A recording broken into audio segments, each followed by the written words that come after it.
From Microbe TV, this is Q&A with A&V. I am Vincent Racaniello, and joining me tonight from Chevy Chase, Maryland, Amy Rosenfeld. Hey there, Amy. Hi, Vincent. How are you today? Doing well. How's your new digs? Everything good? Today was first day at the office. First day, Mr. Rogers, first day at the office. That's great. Yeah. Today was first day at the office. We're cleaning the lab to give me bench space. Excellent. Excellent. Good to hear it. And you're looking... Yeah, I'm super excited. You're looking refreshed. You're looking happy, less stressed. You got your Keith Haring in the back there. I do, and I have a light. We trying to fix some of the darkness problems with Richard's advice, so we'll see how this works out. Looks better. Hopefully he'll give us some positive feedback. Thank you, Richard, for helping Amy out. I understand you guys spent an hour and a half online last week to sort out your issues, and so you put a little light in the back to help the camera focus, right? Yep. All right. Way to go. So I am also in a different place tonight, as you can tell. We're affecting the casual look, but I did bring my blue glasses so you wouldn't get upset, folks, okay? But I am elsewhere. I'm not in Scotch tape, but I am in the Garden State. And how else could you see if you didn't have your blue glasses? Well, I could wear the other ones, but then I'd be tilting my head up all the time. Right. I'm not looking up your nose today. No. Not so excited. No, I don't have a button down because I'm away from my usual closet and I don't have many clothes here. So this is what you have tonight. It's the casual, relaxed look. And I want to thank the moderators before we dive in here. I did see Vanity Nutrition. I did see Tom. I did see Steph. Who else is here tonight? Frank is here, and that's pretty much... Oh, Les is here too. Yes. So welcome. Thank you to the moderators again for coming by, and thanks for all of you for stopping by tonight in your little virological corner of the world. And I want to start off with a couple of things I thought about doing today. So before we get into your questions, first of all, I have tasked Vanity Nutrition with making new t-shirts for the Cafe Press store. After all, it is summer and you need more t-shirts. And I know everybody has Right Amy t-shirts. Right, Amy? Yeah, I have two. But here's some new designs from Vanity. Let's see. So this one is cool. It's not on a T-shirt here, but it's the image. In Science We Trust. Then we have Microbe TV, Parasites Without Borders. I like that. Hope you folks like that one. Okay, and then we have this one. This is very cool. Des Pommiers, Racaniello, Condit, Griffin, Dove, Barker, Spindler, Twiv, and Microbe TV. What do you think, Amy? It's good. I like that. And that is available in different colors. Here's a white one with magenta and blue. And so these are the things that Vanity has created. So they're going to be available over at cafepress.com/twiv. if you'd like to get them. Now, let me explain. We make $1 per item. We don't raise the price a lot because they're already costly. So $1 per item. The main idea is to get advertising out there, right? You wear a Twiv shirt or something and you show your love, and then people say, hey, what is that? And you could say, go to microbe.tv and check it out. Well, remember the guy who was walking down the street like several years ago when we were walking Gordo, who was wearing the Twiv t-shirt? Remember that? And I took a picture and he was like, oh my God, you're Amy from Q&A. Remember? Very it's funny. like 4 years ago. Remember that? Yeah, it's very cool. So those are our new t-shirt designs. Okay, now I wanted, so every week, nay, not every week, every day, every hour. Amy sends me a paper. Okay, she's my RSS feed Yeah. for scientific papers, right? Yeah. And she wants to make sure I read quality science. Yeah. Should I There wander is. off and read something she hasn't recommended? She sometimes can be a little bit annoyed. Snippy. A little snippy, yeah. Anyway, so I want to show you a couple of things today that she has sent me, which I think are useful. Okay, it's a first one is an article in the Wall Street Journal. So let's turn on the screen sharing here, and here we go. How common is long COVID? No, that's the wrong one. I'm sorry. Sorry, Yeah, folks. I was going to say that's Sorry, not journal. Where That's is not it? the journal. Where's the? I don't know. Here's the journal. Can we develop a COVID-19 vaccine that lasts? Okay. Come on, Acrobat. Stop it. Now, this is published June 17th. And I don't know. It's got fancy picture, yeah. Where's the author? The author left here. It's not I think the author's at the bottom. The bottom, okay. Scroll down all the way to the bottom of the article. I highlighted a few things I wanted to point out, all right? So, I mean, as you can see from the title, first of all, the title is not right. How do we know the current ones do not last? And what does last mean? Right? Yeah, I don't know. I didn't write the article. Right now, they are protecting against severe disease, and you'll see that in this article. And look at this first part here I highlighted. But the COVID vaccines don't last nearly as long as shots given for other viral illnesses. Well, how do you know? They remain effective for years or decades. How do you know? It hasn't been decades. And the first vaccines we need are still working. It hasn't really been years. No, this is what I don't get about this writing. And then they say... Well, the other thing is, it depends on what hepatitis you're talking about, right? That's correct. But so to say hepatitis is a little ambiguous. This is just an incorrect statement. And furthermore, the current vaccines don't fully protect against infections. Yeah, neither does any other vaccine, right? So why is this writer misinformed? I don't get it. Okay, I don't know. Okay, here we go. Vaccine makers and the federal government crosswords. How and when can they produce vaccines designed not for the initial public health emergency for a disease that is now endemic? All right, that's fair. I don't think you can do much better than you have, but that's fair to state that. Okay, so let's move on. Fauci. They have a quote from Fauci. Even our best vaccines don't do a very good job of preventing infection and transmission. They do a good job protecting from severe disease. So right there, this author got a quote from Fauci, yet the author still says it's a problem that they don't prevent infection, even though Fauci tells them vaccines don't do that. Well, but in the context of what Fauci is saying, he's saying that the vaccine is not good because it doesn't prevent infection and transmission. He's not saying that the vaccine works well. He's saying that this is a problem with the vaccine. That's the context of what Fauci said, which is incorrect. Because what it implies is that the other vaccines can protect against infection and transmission, and we know that that is not true. And we have a meeting at the FDA, June 28th, to discuss the best vaccine strategy. So in other words, are they going to use a variant-specific booster or not? And we're going to have Paul Offit on after this meeting to get his thoughts about that.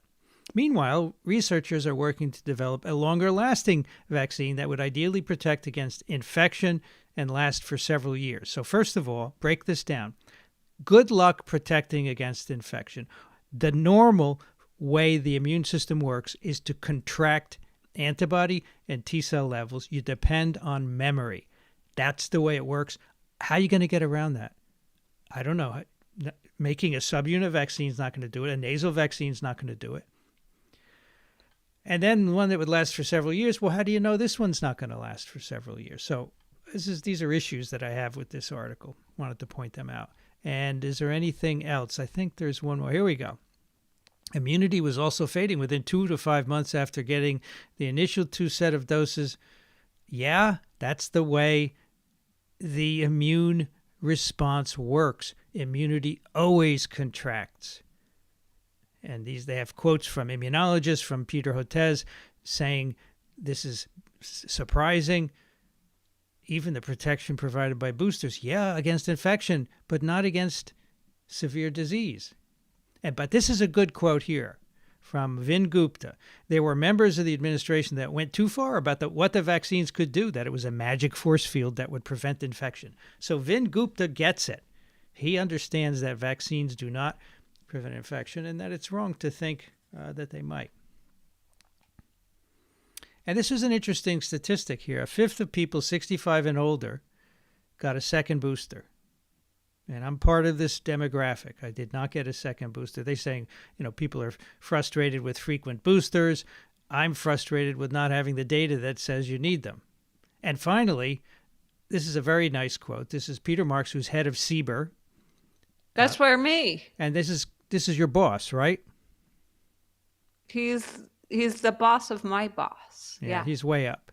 In terms of what really keeps me up at night, it's the knowledge that we can't keep boosting. So there you have it, folks. If you don't like what I say, you don't like what Amy says all weeks, Peter Marks says we can't keep boosting every 6 months. We're going to have vaccine exhaustion, right? Not immune exhaustion, but people getting tired of getting boosted. And I think that was the last thing. Oh, here's another one. Here, I highlighted this because this was funny. The Rockefeller and Bill Gates Foundations are convening a blue ribbon task force of 11 experts that will make recommendations. Experts. You always better watch out when you have a task force of experts. How do they know they're the right experts? Do they all think that vaccines? Well, at least one of those foundations does not have a good track record in picking experts. Do you know who their expert for polio is? Who's that? It's a marine biologist. What a great choice. A great choice. And here's the last quote from this article. Are you sure? Because you said that 4 quotes ago. I'm sorry. I shouldn't say it because you got to get to the end. The vaccines we have are superb against death and severe disease. Only 45% of Americans that are eligible have gotten that booster. A newer vaccine is highly unlikely to change that. So there you go. Okay. So let me get back to our live stream here. And does anyone have any comments about this? No. Okay, it's fine. I don't know, but I did get a lot of feedback when I sent it to you about how I had destroyed your ability to edit TWIV that day. So you sent it to me like Saturday afternoon, right? Last Saturday. And I was in the middle of editing TWIV. And this got me all riled up, this article, because it's full of contradictions.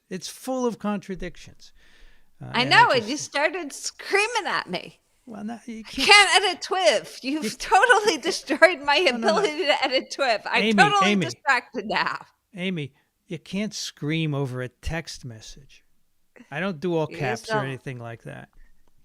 I know the tone. I know the word choice. I know when I hear Dr. Amy, it's not a good sign.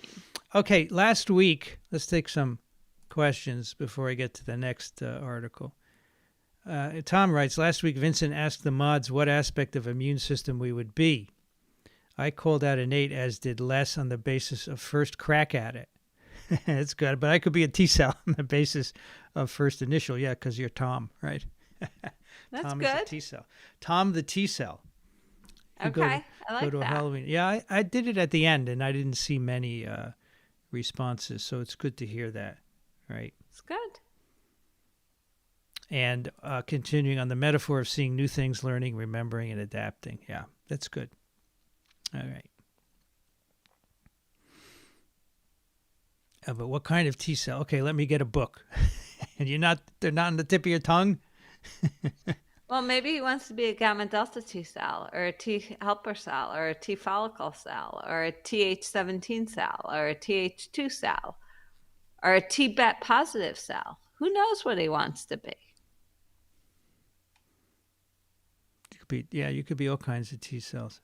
Barb Max says, I'm sure one of you could be a natural killer, and that kills the conversation. I think that's Steph. Why do you think that's Steph? Because she kills the nasty comments? Yeah, exactly. Yeah. I think that's Steph. All right. So from A. Abbey, did you hear about this? APHIS announces 24 million in SARS-CoV-2 research grants through USDA Animal and Plant Health Inspection Service. No, I didn't. But maybe Amy has heard about it since you're now a government worker. No, I Do you know? didn't Do hear you know that. you're a gov? You're a Fed, Yeah, I heard. and I'm not. I'm not a Fed. Yeah, I heard. I don't know what I'm supposed to do with this information, but okay, I You heard. don't have to do anything with it. It's just interesting. Well, now it's lightning and thundering and pouring rain. Is that interesting too? Yeah, it's very interesting. It's just kind of drizzling here. Yeah. I'm near the coast of New Jersey. Well, I'm not near the coast of New Jersey. That's why it's thunder and lightning and pouring rain. Actually, They had to close the pool. you're not far from the coast there, right? In Maryland, it's a No, couple I'm hours not. away. Is it a couple hours? Depends on where you go.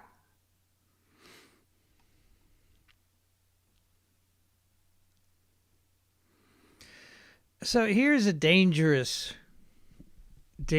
comment. Seems like COVID symptoms getting more severe even than the vaccinated. So this is dangerous because It's incorrect. what you experience doesn't really mean anything because you have a very limited circle of people you know, and if you're listening to the news, it's incorrect. So be careful. I don't think it's correct to say this. No.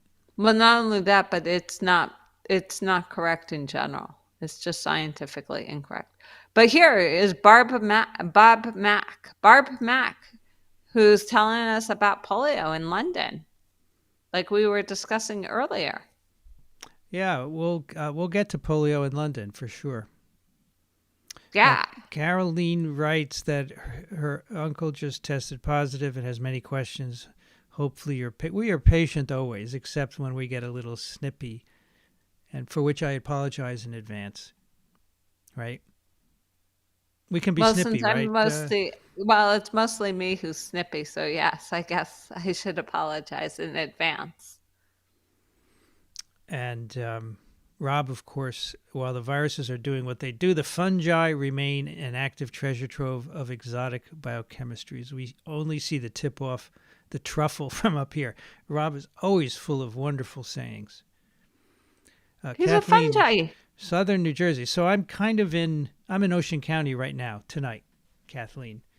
I don't know how far you Is are. that southern? It's mid coastal, right? No, it's not southern. I don't know what southern. What I would you don't know what consider it is. southern? Isn't that Cape May? Cape May is the very southern tip, right? So I'm not down there. No. That's too far to go. Twiv 9/11, 1 hour 52 minutes. When Rich mentioned Karen Sprague, I could just hear her great little story. Biodefense bubble. Bah. Yep, that was good.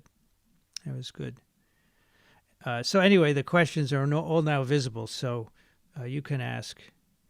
What is the longest and shortest time from exposure to symptoms showing up? So anywhere. Is that when you're vaccinated or unvaccinated? That's a good question. Probably vaccinated. I would guess her uncle is vaccinated. So what's the But answer? then they're for not vaccine? symptoms. Then they're not symptoms of infection. They're They're immune response because your immune system has already been primed. Okay, so what is the timing? Anywhere from It's like 2 to 3 2 days. Yeah. But it can go up to 15 days, Daniel said.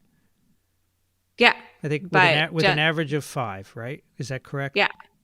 Okay. Yeah, but they take it to employ that you get symptoms earlier on without factoring in that those symptoms that you get are the immune response because you've been primed with vaccine, which is not the same thing as saying that the virus symptoms occur earlier. You know what I'm saying? I do. So it's another pet peeve. So you have to be very careful. Continue with Caroline. What is the day 5 rule based on? Are you contagious after day 5? No. So the CDC reduced it from 10, I think, to 5 based on entirely PCR levels and nothing else. And Which also, is wrong. And also trying to let people get out of their homes, right, and get back to their lives. But they do say if you don't feel well, you should continue to self-isolate. Even though Well, if you don't feel well with the flu, don't you stay home?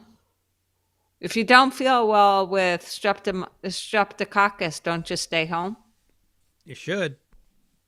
Okay. If you have But diarrhea all day, do you not stay home? but I know of a person years ago who had walking pneumonia and went to work every day for like 6 months.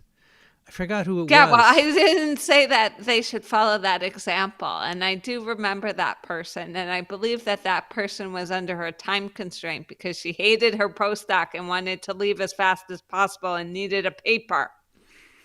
Okay. And there was nobody who was going to do the work, if I remember correctly, but her. But, what do I know? I also walked around with a broken foot for like 2 years. Finally, my uncle would love if either of you could refer us to a distribution plot specifically in regards to exposure and symptoms. I could send you Daniel's. Well, Send me. does Daniels factor in the vaccine? No, I don't believe it Oh, does. not so But I good. don't know of any that are vaccine based. But I'll ask Daniel tomorrow. It's a good question. So Caroline, just to remind me, send me an email, Vincent@microbe.tv.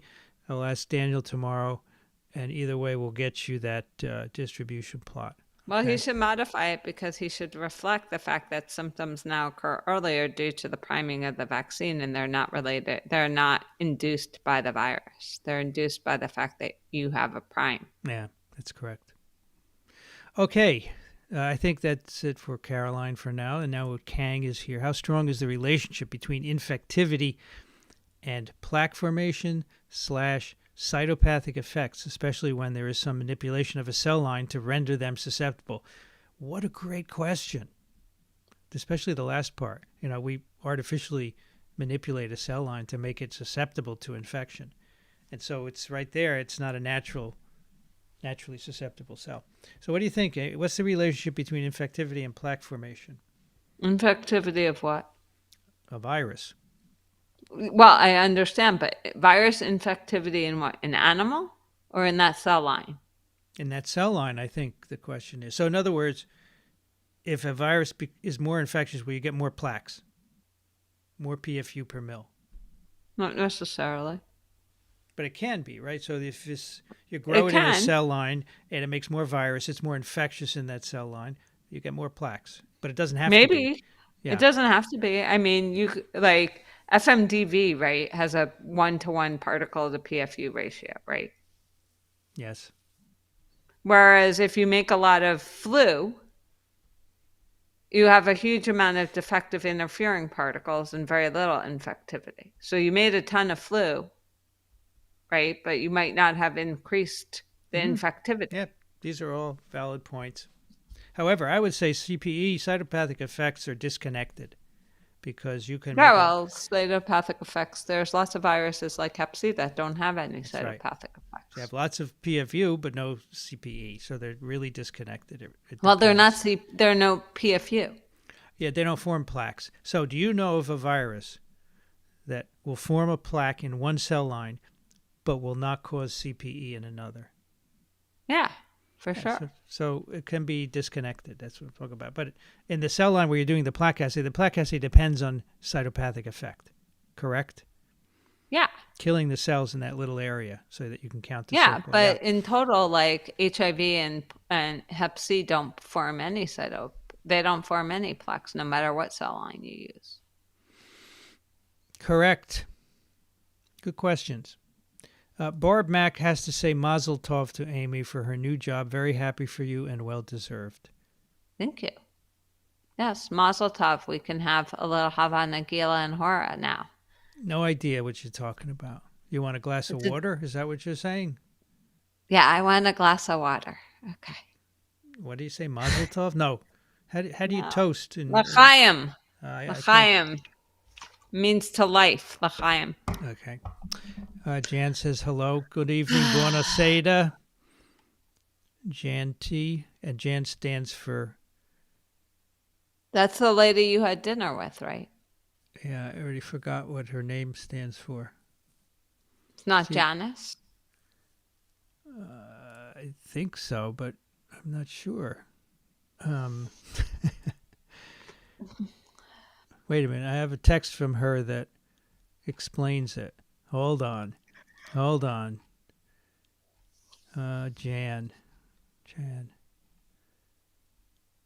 I can't remember. Jan is. What else would be Jan besides? Janet. Maybe it's Janet. I don't know. I'm sure she'll tell us. Sorry. What are the SARS-CoV-2 studies that you're astonished have still not been performed? I bet Amy has a Let's bunch. not go there. Just one? I bet you No, have a bunch, Amy. I do. So what are they? So I don't think we understand dissemination. I don't think we understand second site infections. I don't think we understand the role of a lot of the accessory proteins from ORF7A, ORF9, ORF6, ORF3. We don't understand NSP3, 6, 9, 10, 14. We don't understand a ton of stuff. We don't really understand how lipid droplets or where the membranes come from, how cholesterol synthesis participates. We don't understand how uncoating occurs. I would say Sensing. part of the issue is that you need to do BSL-3 for these viruses. It's hard. Not everybody has one. Would you agree? I think it's a cop-out. Okay. I think that they're just not the big publicity. They're hard studies to do. They're basic science, and people wanted to hit and run and make a big splash and just do something like antibodies because it's sexy. So I'm astonished that no one has done definitive experiments showing the role of T cells, virus-specific T cells. We have measured them. We have said, yeah, they're there, and the epitopes don't change for the most part, but nobody has looked at their function and whether they, in fact, say in the absence of antibody, could handle an infection. What about complement and K cells? We could look at tissue-resident T cells. We could look at migratory C cells. We could look at tissue-resident B cells. We could look at how, the interaction with all of the draining lymph nodes, blah, blah, blah. All right. So there's plenty, gallbladder. Thank you. That's a good question. Now, many people like your lighting. Looking good on this cam is tonight. courtesy of Richard's consultation. Yeah. So maybe he'll be happier. Yeah, Richard helped Amy a lot. I think it looks much better. Yeah. Do I have any protection from my primary series of Pfizer from April 2022? 2 doses or 3? 2 doses, not as much as 3. 3 would be optimal. But yes, you still have protection, yeah. Against what, though? That's the question. Moderate to severe disease and death. You're going to get infected. Everybody's going to get infected no matter what your vaccination status.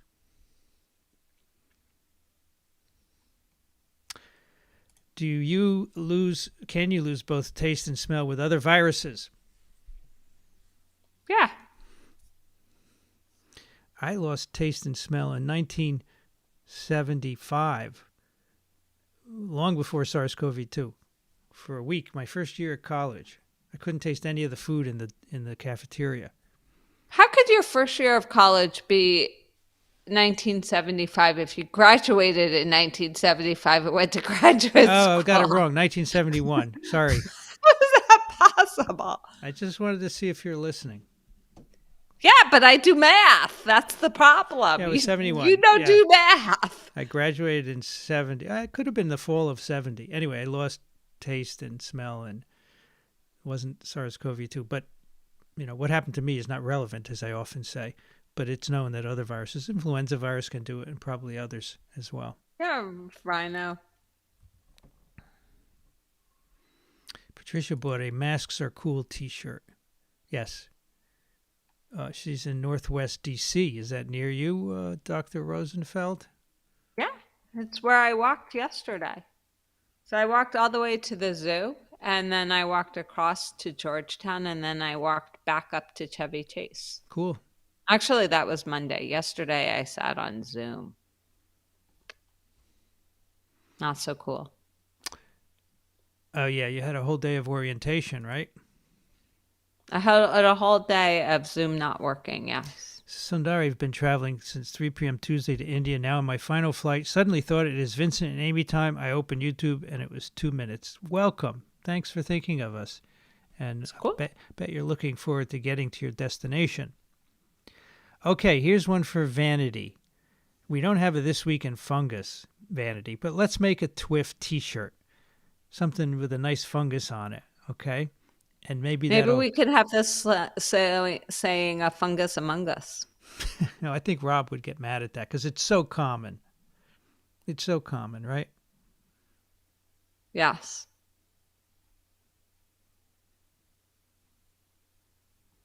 Would it be possible to offer a V-neck?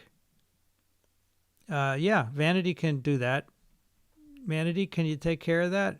Put up a V-neck, please. So I tasked, as I said earlier, Vanity with managing the Cafe Press. But more importantly, where's the newsletter? We talked about that today. She's getting on it. It'll be out. She's got some time in the next few days. She's getting on it. Okay, because it's ready. It's time to write the June version. Yeah, I know. So June is coming to an end. Did you know, Amy? No, I'm not aware. Oh, you're coming to New York on Sunday, right? Yes. To pack up remaining items from the lab, correct? Yes. Now, what are you going to do Wednesday for the Q&A? I should be back in Washington for it. Oh, you think you're going to be leaving by then? Okay, I was wondering. Well, yeah, but if not, I just do the Q&A with you. Yeah, you're going to have to sit next to me in my office. Well, let's not talk. We don't want to air dirty laundry about that right now. That my office is a mess? Yes. You just wanted to say that. I didn't want to say it. I was willing not to say anything. I was willing to discuss it offline at a later time point. Okay. I requested. But yes, I intend to be back by Wednesday so that I could go to the lab on Thursday. Okay. Great. And unpack and put things away and start growing virus. So you could leave like around 1 or at noon on Wednesday and get there in time for the... I was planning on leaving between 1 and 2 after we take some stuff from the office to the incubator. I was going to drop you off. Okay. On my way out. Vanity, Michael wants a TWIV cycling jersey. I don't know if Cafe Press makes them, but can you look into that? Oh, God, I love asking people to help. This is a good feeling. Now you're power crazed with delegation. We've created a monster. No, not power crazed yet. Not yet. But it's cool to get people to help, especially people who are good. Amy, that's the key. Getting talented people. Yeah, I know. Hans said there's a big hoopla about polio and wastewater in the UK. There shouldn't be a problem in highly vaxxed populations. But Dr. Koopman said this is an early warning sign. An early warning sign of what? Should we go to look at the article, Amy? Yeah, let's go to the videotape. Who said that? Do you remember? Warner Wolf. Warner Wolf. Very good. I didn't know you were up on your popular culture stuff. Yeah, he was a sportscaster in New York in like the 60s and 70s, and he made it really famous when like the Yankees really sucked. He'd say, and let's go to the videotape. All right. So they found, so no disease. They just found positive wastewater samples for vaccine-derived poliovirus. So that's not virus. That's just RNA. Yeah. So where did it come from? Because the UK is not using oral polio vaccine any longer, so this didn't come from. Well, it doesn't. UK. It doesn't say. It doesn't say what serotype. It does not say what serotype, but I'm sure they know what serotype it is. I know, Yeah. but the article is full of holes. See, the UK switched from OPV to IPV in 2004. They are now analyzing samples of sewage from local areas that feed into the Beckham plant to find out where the virus is spreading. I would guess, Amy, and you tell me what you think, that this is imported from a country using OPV. But they say there's proof of community spread. How would they know that, Amy? Some divergence from the vaccine sequence? Some divergence, yeah. But the other thing is, what was I going to say? I forgot now. What happened if someone Well, brought it other in? thing is yeah, but I thought that there were some places that still gave one dose of OPV and then followed it up with 2 doses of IPV, because IPV you need to have and you need to be exposed to infection first in order to get really good protection. I think it And I was thought that there were a couple of places outside of the 2 places that you and I usually think of as having wild type that are still doing that. And they come up and they sop it up any outbreak with more OPV. well, Afghanistan and Pakistan are still using OPV exclusively, and people travel from those countries to the Well, UK. yes. So someone But could I have come also, over, but there could have been some community spread in the UK, because if you're using IPV, your guts are not immune to polio, so you could ingest fecally contaminated material, and yes. the OPV derived virus would reproduce in you. But if you're vaccinated, there's no threat. So just keep up the vaccination, and it's not going to be an issue. Well, So there's no threat in the development of paralytic polio, correct. but the infection, you still get infected. And even with OPV, you still get infected. Horrors, vaccines that allow infection, Amy. What is the world coming to? I don't know, but I'm going to have to get off this podcast now. Why? Because you just told me this horrific fact that vaccines don't prevent infection, and I have to process. And it could be very ugly. And we don't I want don't that know to why happen. Marion Koopman says it's an early warning sign of what? I don't know. Most of these You have things to ask her. fizzle out. All right, I can ask her. We have a good rapport. All right, Environmental Coffee House. I know you answered before. What will a positive antibody test tell my doctor about me? I find out tomorrow. I doubt I had long COVID. I may have had it, although I tested. All right. What does a positive antibody test mean? Positive antibody test against what? Right. So if it's against spike, it means you're vaccinated or infected. Well, most likely you're vaccinated. But if you have antibodies to N protein, then you were most likely infected, because you probably got a vaccine since you're here in the U.S. that just is spike. So you wouldn't make antibodies to nucleocapsid unless you were infected.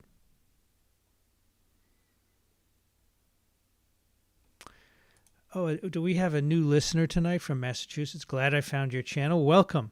This is a great channel for, we have 500 people here who want to learn about viruses. And folks, speaking of 500. Yeah, I'm listening. Speaking about 500, what happens? What's the thought? Give us a like. We're below 200. We've been here for 39 minutes. What does that mean? I don't know. I seriously think this new job is good for Amy. She looks fresh, even this late in the day.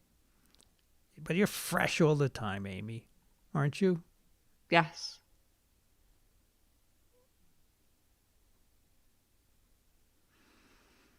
How long does our second booster last? How long does it last against what? Protecting against infection, a couple of months. Protecting against severe disease and death, well, probably a couple of years, but we don't know because we haven't looked for that long.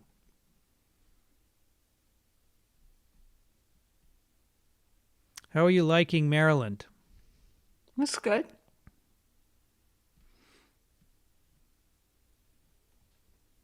I think 355 is Wisconsin. And since live off of Wisconsin, I think you do get used to it. But I could be wrong.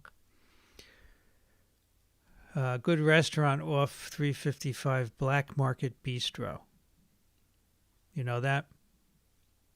Well, it's a big road. It goes from, downtown Washington all the way out past Rockville to like Shady Grove and stuff. So that's not particularly helpful. I have no idea where it is. They're pushing fourth doses for more and more people here in Australia. I'm not sure I'll be bothering. I don't. So here's the strategy. They just want to dose you every 6 months to try and prevent infection. But as Peter Marks said, he doesn't think that's a good idea. It keeps him up at night. So you don't even have to listen to us. Listen to Peter Marks, who I think I should get on TWIV to talk about that, right? I'm lucky I'm sitting down. Okay, Orange says, how does Evusheld neutralize SARS-CoV-2 despite being a combination of monoclonals of the IgG? My understanding was that IgA is the main isoform involved in neutralization. Dr. Rosenfeld, your thoughts, please. IgG is serum, and there's neutralization by IgG in the same fashion as there's neutralization in IgA, which is in the mucosal surface. Yeah, they're both able to neutralize infectivity. Yeah, exactly. They And by the way, Evusheld is less good at neutralizing the latest Omicron variant, but that's why the FDA recommended a higher dose of Evusheld. They upped the dose, as Daniel said last week. Okay, Raphael writes, correct me if I'm wrong, all the more transmissible theories renewed with every new variant of concerns were debunked with further analysis and studies. Well, yes, pretty much none of them were more intrinsically transmissible. Now, Omicron transmits very well because it evades antibodies. So that explains why it is so infectious and spreads through the population well and displaced Delta. So there we had an answer. But yes, Amy is right. No one has shown that they're intrinsically more transmissible. Which class, what's the most difficult challenge to understand on your PhD journey? I know what mine is. What was yours? Organic. Interesting. I hated organic. I was very good at analytical chemistry at PChem. I was very good at physics, biochemistry, all the biologies. What else did I take? Did you take PChem? Yeah, I took PChem and I took analytical. Were you okay with PChem? Yep. I liked PChem. I liked analytical. And actually, I took analytical way after I took analytical at CUNY, with someone, when I was a technician with Wetmer, with someone who he worked for some really famous PChem person too. So while Wetmer had worked with Beckman, this guy had also worked with somebody who was really famous. And surprisingly, I did very well in the class, considering the fact it was like 4 years after I had taken any calculus. So my biggest challenge was figuring out how to read a scientific paper. And it's funny you mentioned Wetmer. So when I was a grad student, first year, Wetmer was in the Department of Microbiology at Mount Sinai. What do you mean he was? He was. Where else would he be? I'm just stating where he was. Don't you get it? I do. He used to go to his mailbox in the main office and get his mail, and amongst them would be a journal like Nature. He'd rip the plastic off. He'd pick an article, and by the time he got to his office, he'd read it, and he was smiling and making comments under his breath. And I saw this, and I'm like, how can he read this in 2 minutes that it takes him to walk? I mean, I would have to sit down for hours. He was really, really smart. He's really, really smart. He still is. He wasn't, he still is. He graduated Yale with an organic chemistry degree in like 2.5 years. He was really, really smart. I was talking about him on the last TWIV. We were talking about renaturation kinetics of DNA. James Wetmer. Yeah, Wetmer and Davidson. Uh-huh. Kinetics of renaturation of DNA. And I was telling Condit, when you melt DNA, where the DNA melts, the spectrophotometer trace goes up. Yeah, that's why we had a Peltier. And Condit says, hyperchromicity, dude. It was such a great moment. Anyway, it took me years to figure out how to read a paper. And I finally, at some point, just over and over doing it, I got it. And now I can sit down and read them very quickly. And that's why I can do all these pods. That was the hardest thing for me. Really? Because because my parents were chemists, we read papers early on. Took a lot of advanced classes. We need a vaccine that protects against disinformation. Did anybody hear Tony I'll Fauci's... turn off your Twitter. Did you? Yeah, but there's the news and everything else, Amy. Did anyone hear Tony Fauci's commencement address? I think it was City College, Amy. He was talking about that, where we have a deluge of misinformation, left and right. People don't want to know the truth. We even have people in power who promulgate falsities, and he didn't mention names, but okay. Well, what can I say? Turn off Twitter. Conrad wants to know: have there been studies that correlate having more side effects when taking vaccine with having a harsher illness when infected? I've seen a purely observational correlation with infected friends. No, you have less illness when you're vaccinated for the most part. It's not 100%. Some people still get ill, but not worse. Are you aware of any data that says it's worse, Amy? No.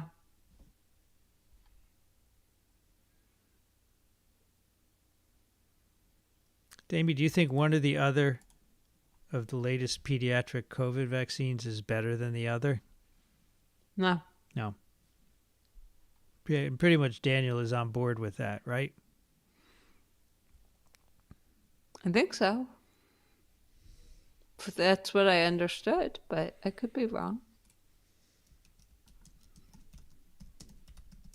Hold on, I'm looking something up. Okay. The next question: should a pregnant woman who has not had a shot for 6+ months get a booster to pass antibodies to the baby? Or will T-B cells cross the placenta and that is good enough? She should get boosted. Yeah, you should get boosted. You want as much as possible in terms of titers and cell numbers that you can pass on. Yeah, that's what Daniel is also saying. Yep.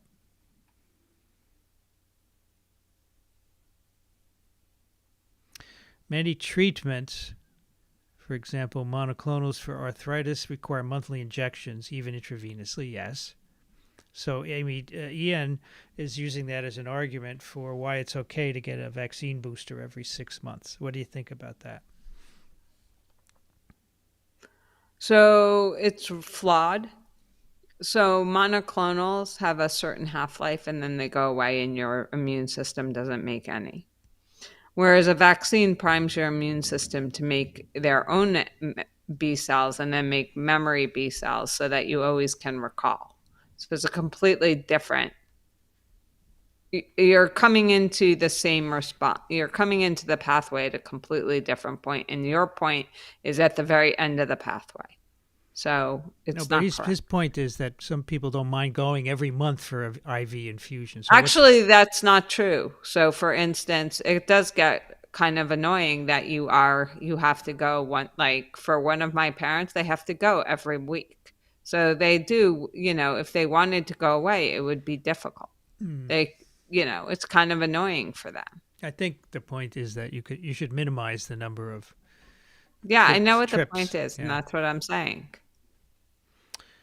So while you do it to stay alive, you don't really need the vaccine to stay alive. So why would you do it?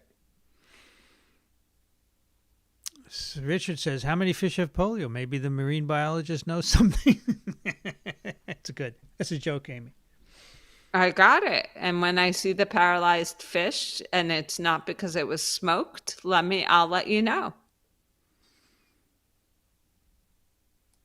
Say our friends from San Francisco. Oh, it's Kip and Lynn, or yeah, Kip and I forgot. well, that's Kip, right? Yeah, that's Kip.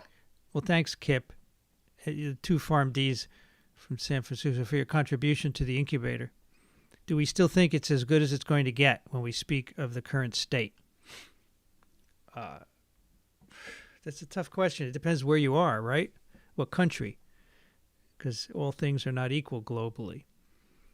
And we are also looking... Kip and Laura, thank you. Good job. The memory of well, I youth, like them. They were so cute at the party, and I liked them, and I liked talking to them, and they were really interesting and really gracious. So yeah, they were interested and engaged. It was really good. Yeah, that's great. So let's say the U.S. So I think we're looking at this very closely, and so we see more than we would with other infectious agents. I think in terms of vaccines, it's as good as it's going to get for some time. Nothing much better is going to come out for a while. I think we might have better. I don't think you're going to get better. I mean, you're never going to prevent infection. I don't think you're going to get better. So I think you're stuck with these vaccines, and this is what a vaccine against this disease will do, no matter what the combination formula is. Now, for sure. If you monitored common cold coronas, you would see as many infections as we see now. Now, you just wouldn't see as much death for whatever reason. It's probably so many years of infecting humanity. You have widespread immunity in all ages, and that mitigates disease for the most part. So I think this is in the U.S., it's probably not going to get much better. That's what I would say. So that's why it's now long COVID aside, it's not going to get much better. Amy, if you were CEO of an mRNA company, how'd you design the trial to convince vaccine approval for kids under 5, focusing on the endpoint use only lab surrogates or severe disease, etc.? So how would you do that? What would be your endpoint? My endpoint would be probably whether or not, yes or no, if whether or not you induced virus-specific T cells and antibodies, but I would never look at titers of anything. I would just ask yes or no.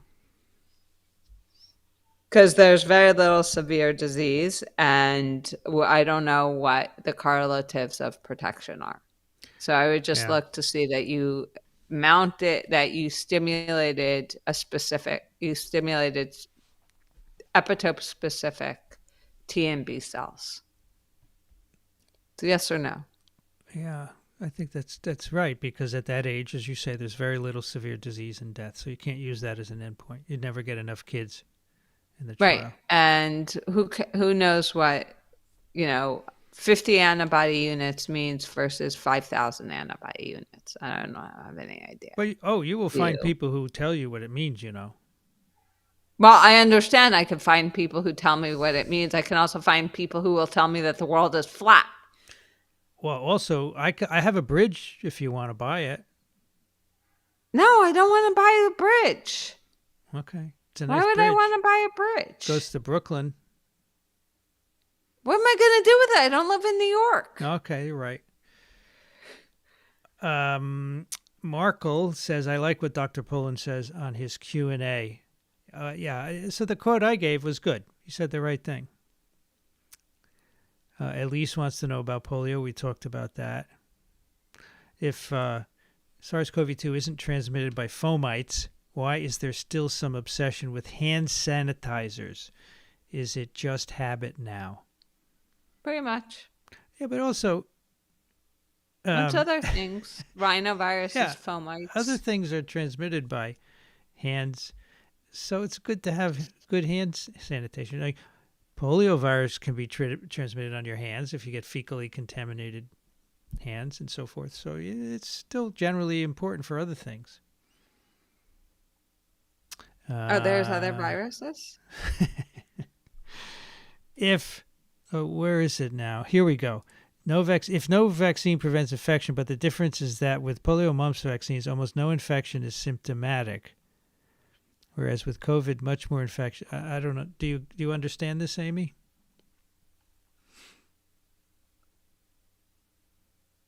I don't know what they're saying. Okay, so even if you get infected, you're vaccinated, you still get infected with polio and mumps. Most infections are asymptomatic. That's true. That's true. Over 90% for polio, and it's a problem. Yeah, this is a correct statement after Babel, but you're not going to change the way the immune system works. Antibodies contract. You depend on memory T and B cells. It's not going to be changed. No, but what I think that they're saying is that you can't say, so it had been assumed that the polio and mumps vaccines protected against infection because the fact that 90% of infections were asymptomatic, and they only used the marker of severe disease as an infection, and you lost paralytic polio and you lost mumps disease, that was taken as it prevents against infection. Whereas here, you have a lot of asymptomatic infections, but you also have you have a higher percentage of symptomatic infections. So if you get vaccinated and instead of getting hospitalized, you get a hard cold, people are turning around and saying the vaccine doesn't work because you got infected. Whereas in polio, you still got infected. You just didn't develop paralytic disease, which because most people don't know that it's like a febrile illness. They assume that you're going to get like some kind of diarrhea because it's a gut pathogen, whereas it's not really a gut pathogen like Nora.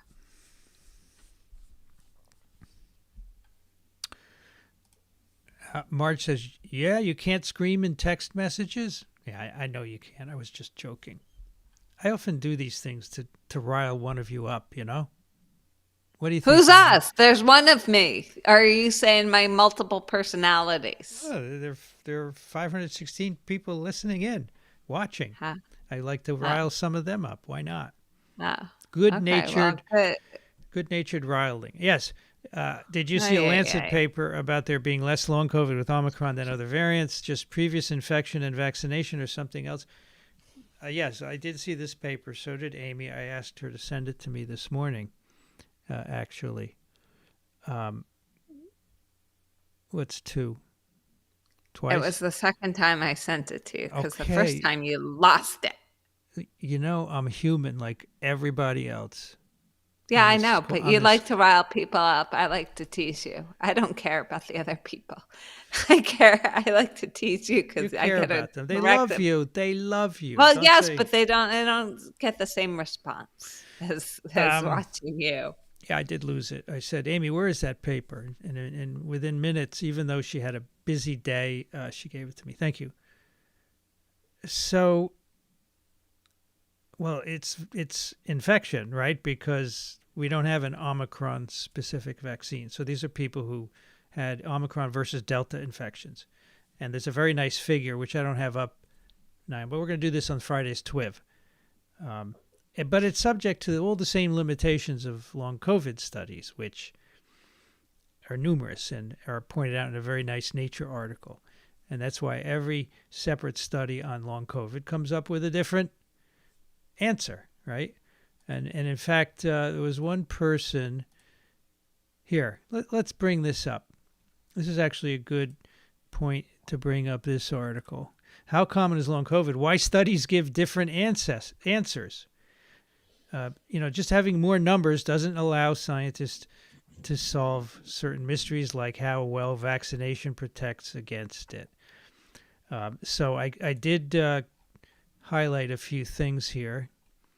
And so one of the points of this article is that depending on the study, you can get 15 people who have been vaccinated, between 15 and 50% may get long COVID. And this person said the public does not react very well to saying that between 15 and 50%. And I agree, because that means there's something wrong with the studies because they shouldn't be so disparate.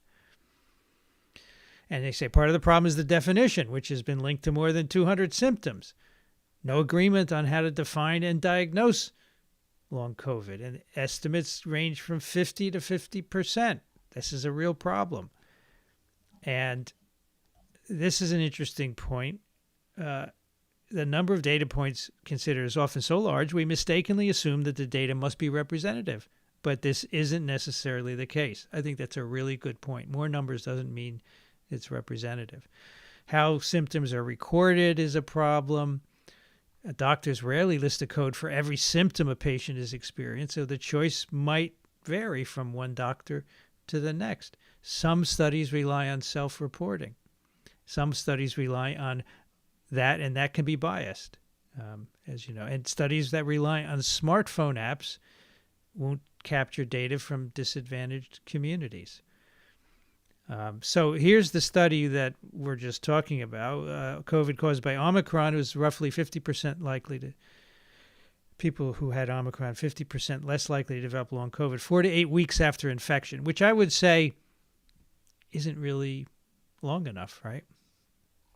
Anyway, so that's quite a good article from Nature, which I would recommend, although it's not in a, it's a behind a paywall, I think, unfortunately.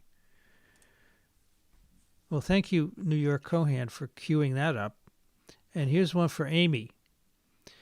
Monkeypox virus spreads by more than one route, is very resistant to changes in the environment, and it doesn't even need a special receptor, so why is it not likely to cause a pandemic? It's not efficiently transmitted between people for long chains. Yeah. You need really good transmission, and it just doesn't do it. London polio. We already talked about that. Oh, Mark got COVID. He's taking Paxlovid. All right, good luck. Hope you feel better soon. Yes, feel better, please. Gout from fried okra. Wow, I remember that name.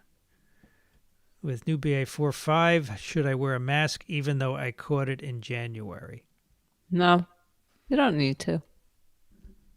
You need to be vaccinated. Yes, but that's not the question.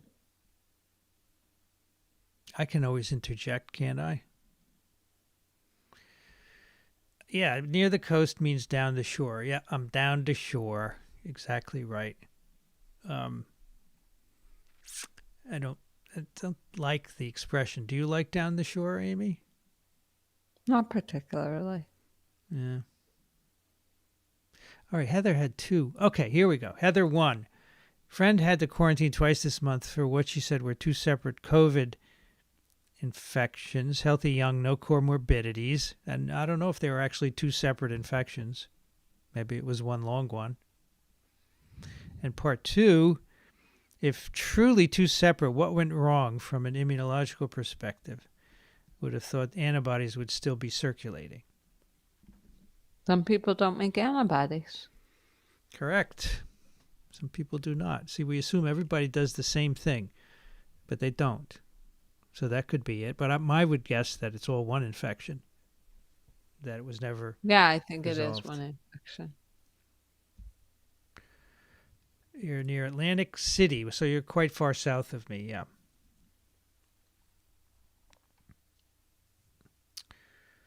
Just got COVID from summer camp. Outdoor transmission is happening. Tons of folks sick. New to get Paxlovid. Good. I don't know how you can say outdoor transmission is happening because you're, Amy, in a summer camp, you're not necessarily staying over, right? You might be outside all the time. Never went to camp, so I don't know. So summer camp could mean day camp, I guess, but there's sometimes people are close to each other, and in large numbers, even outside, it can happen. Yeah. Well, it could also happen if you got on the bus to go to summer camp. Am I in Spring Lake? No, but I am. You know where Spring Lake is, Amy? Is it near Asbury? Yeah, it's by Wendy. Yeah. It's north of me. I am south of Spring Lake and north of Seaside Heights. Mm-hmm. Southern New Jersey starts below Trenton. Okay. I've lived in New Jersey most of my life, and I actually didn't know that. Me neither. But I didn't live in New Jersey as long as you. Is that a diss? No, it's just a statement. I was born in 1953 in Paterson, New Jersey. Yes, but I was born in Clayton, St. Yeah, Louis. but you were born in like 1900. That's true. And I lived in New Jersey until uh, when did I go to college? 1971. 1971. Then I went to Ithaca for 4 years, and then Well, you came home during the summers. yeah, technically I still lived in Jersey. Then I went to grad school in New York for 4 years, and then I went to a postdoc for 3 years in Boston, and then I moved to New York. So there was a long time not being in New Jersey, and then I ended up back here, which I never thought I would do again. It's a weird state. It's got a lot of issues. Ay ay ay. What state isn't weird with a lot of issues? I don't know any other state. I know I've lived in. Well, you tried to just tell me you lived in New York. So you think New York isn't a weird state with lots of issues, especially during the 70s and 80s? Can you say Studio 54, graffiti art, the automat? I've lived in New Jersey, New York, and Massachusetts. That's it. And so I don't know. I know a little bit about those states, but yeah, I know every state has an issue, but I'm not familiar. Hey, you already go. Hello, how are you? Our friend from Brazil. It's good to see you. Are you going to be at ASV? Hope to see you there.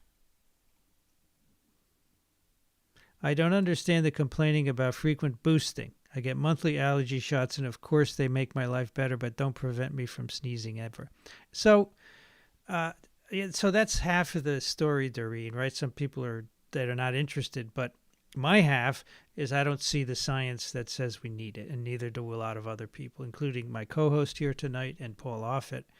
And you may say, well, what's the harm? No harm. Go for it if you'd like it, but I'm not seeing the reason to get it. Vanity was born in Tom's River. How about that, Vanity? I was just in Tom's River today. Went to a farmer's market. I just showed Amy. Where's your indigo soap? I bought a bar of indigo clay soap. This is made somewhere in New Jersey. You know what else I bought? Did you know, Vanity, that there's a distillery right in downtown Tom's River? You bought booze? I bought a quart of New Jersey bourbon. What's it taste like? It's actually quite good. They let us taste it right there. And where's the corn? They grow Where corn did they in get New the Jersey. corn? They grow corn in New Jersey. You ever heard of Jersey corn? It was a very nice little flea market. You know, Vanity, you probably know there's a little park that has historical significance. There are a lot of Revolutionary War things happen there. And so the farmer's market is right by the park. Very nice people. Very nice. Thank you, SBN, for your contribution to the incubator. Under 5 vaccine concerns. Moderna higher amount than Big Sister took. That trial kid with seizure. Pfizer shows no antibodies until third shot. Child turns 5 in July. Which option makes more sense? Oh, we got a ton of these same question to Daniel last week, and we have similar ones. So listen to Daniel. I don't think you should worry about isolated incidents here. I would go with the Moderna personally because I think the numbers look really good. But you also listen to Daniel's clinical report from last week. Thank you for your support, by the way, from the incubator, for the incubator. Hello, Enrico. Thank you for your support and hope to see you at ASV. Steph lived on Long Beach Island. Yeah, Long Beach Island is the island south of me. Yep.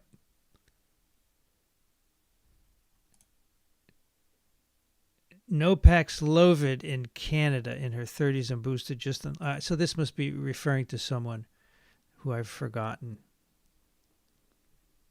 So frustrating that cycle threshold is still not on the PCR results. So I agree. However, you know, Amy, isn't every machine slightly different? So you can't just say anything over 35 is... Yeah, every machine is slightly different. So this is a part of the problem, Patricia, that what are you going to do? Say, if you did 35 and up, you might miss some people who are infectious.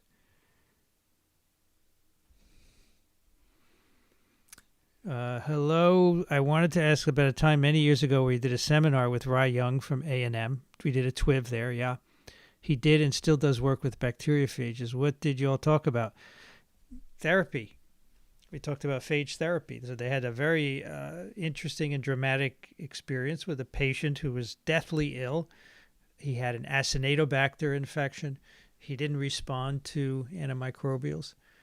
So his wife Googled phage therapy and she found the Texas A&M group.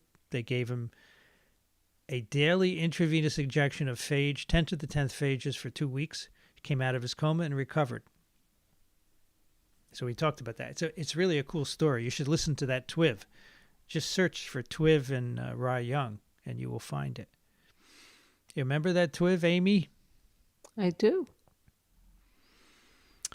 Tommy says, tested positive a week ago, and now for the first time in my life, I have arthritis in my foot. This has got to be related, right? Yeah, it's probably related to the inflammation.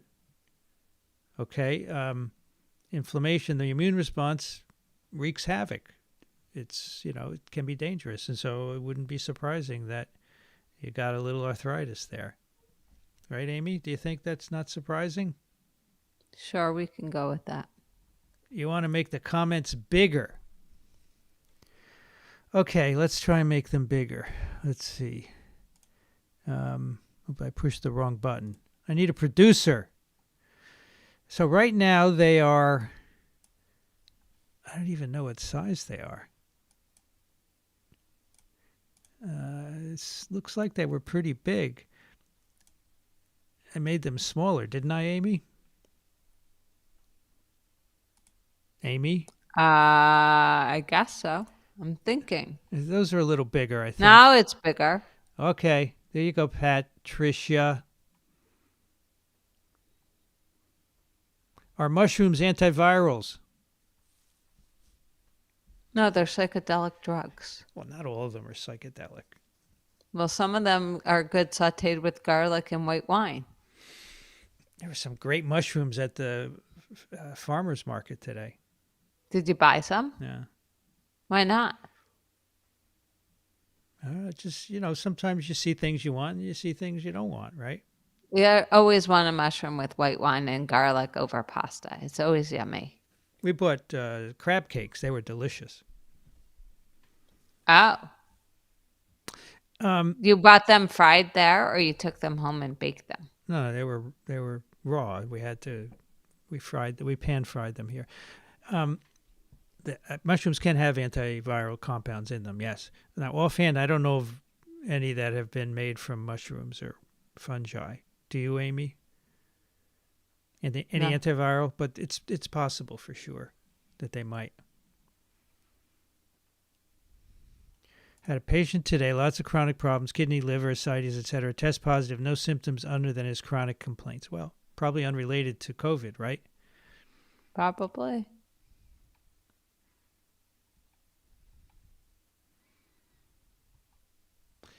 Peterson Institute published a piece on Operation Warp Speed successes and failures. Basically, it seceded at first, but the U.S. government didn't give clear guidance later for production. It moved to Europe. Well, what did Laurie Garrett say at the party, Amy? There was no plan. Yep. There was no plan. So that's absolutely correct conclusion. Mike asks, are nosebleeds a side effect of COVID vaccines? No. It's not one of the known side effects? No. I mean, remember, Mike, when you immunize tens of millions of people, some of them are going to have a nosebleed after they get their vaccine, right? Because they would have gotten a nosebleed anyway. Right. So it's unlikely to be a result of that. Would you recommend monoclonal therapy that didn't work for Omicron but works for No. Delta? No. Why would you do that? The Delta's gone, so you don't want to use a monoclonal that doesn't work against Omicron.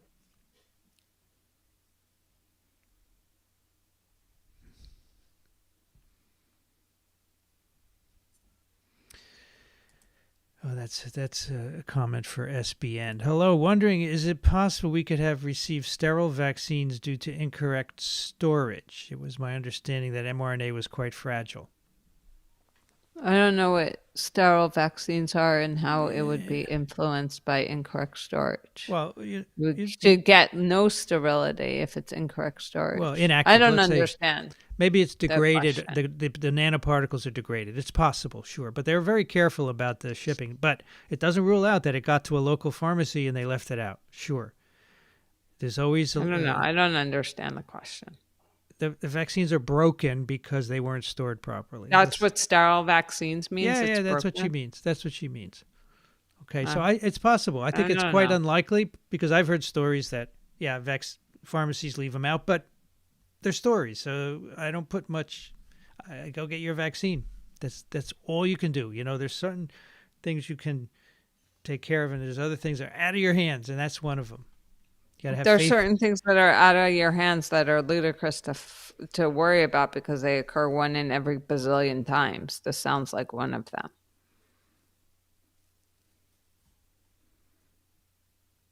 Janet from another planet. That's right. She told me to think of Janet Planet. Janet from another planet. That's Rocky Horror Show. And I forgot. See, Jan, I even forgot that little mnemonic. Darn. Never even started the movie, so it's all fine. You really should see it.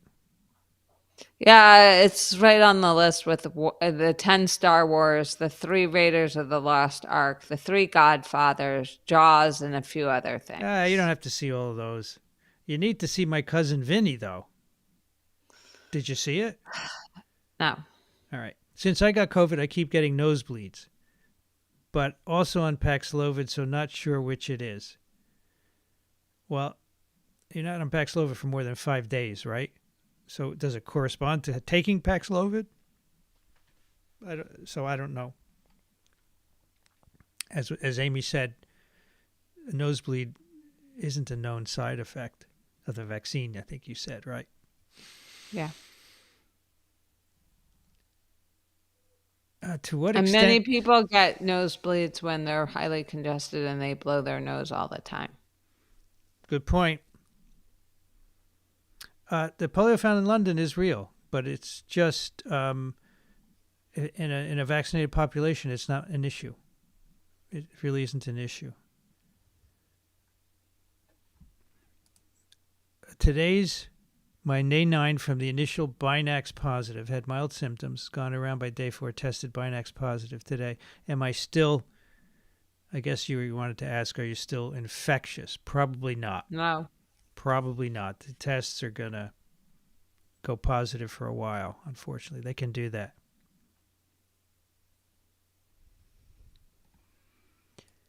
Is the U.S. at that low baseline Dr. Griffin mentioned of around 300 daily COVID-19 deaths? What's the daily deaths, Amy? Do you know? I don't know what the number is right now.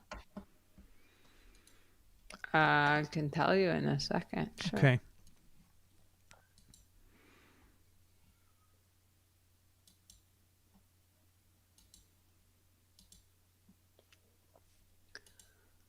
So the daily deaths are 289, down 11%. Yep. There you go, Michael. Thank you, Amy. How much past the due date or the expiration date, you should say, right? Would you discontinue using a home COVID test? Going to be thrown in the garbage or taken to a pharmacy for collection to keep the water table safe? What would you say? What water table? They keep it out of the landfills, you know? It's always going to end up in a landfill. How long past the expiration date would you use it? I don't know, maybe 6 months max. So the thing is that these expiration dates only mean they haven't tested it longer than that. It could very well be okay. Right. So when I have a quart of milk and it's expired, I just taste it. And if it's good, I drink it. You can't do that with the COVID test, though. So it's probably best to err on the side of accuracy and don't use it more than a week or so after the expiration date. And I don't know if a pharmacy would take it. For any pharmacists here, can Well, talk where's to that. the pharmacist from Laura and Kip from San Francisco? They should know. By the way, I had to buy a microphone here at the shore, so I bought this one. This is an SM58. This is the microphone of rock stars. Oh, are you going to swing it around now? It's Like exactly David what they used to Bowie do. does? That's what they did. They swung it around. No, I'm not, because I love good equipment, but it's a really... No. So we use these at ASM for live TWIM and TWIV. It's really good in a noisy background. It's great for excluding external noise. So, and they're very inexpensive. They're $60. Can't beat that. SM58. Amy, does the endocannabinoid system interact with viruses? I don't know. I don't know either. It's a good question, I guess. Mark says, BA5, will it be the dominant subvariant in the world, and how pathogenic is it? Don't know. I can't predict whether it will be dominant. Can you, Amy? I don't think No, there's my any ball way. doesn't work anymore. Do you have an envelope? No. No. It's not talking to you tonight? Darn. You know, there have been a succession of rapid subvariants, so it could very well be that they continue. Hard to know.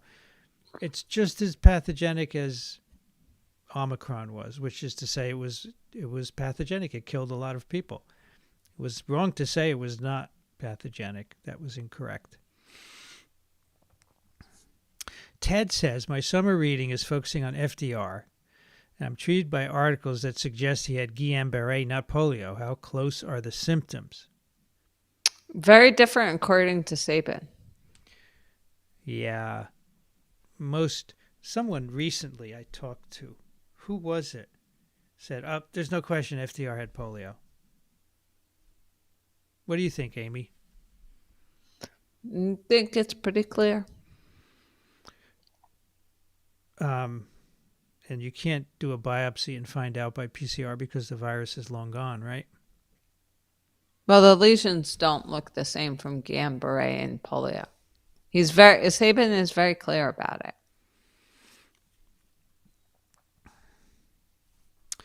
Is it too late to email questions to Daniel Griffin?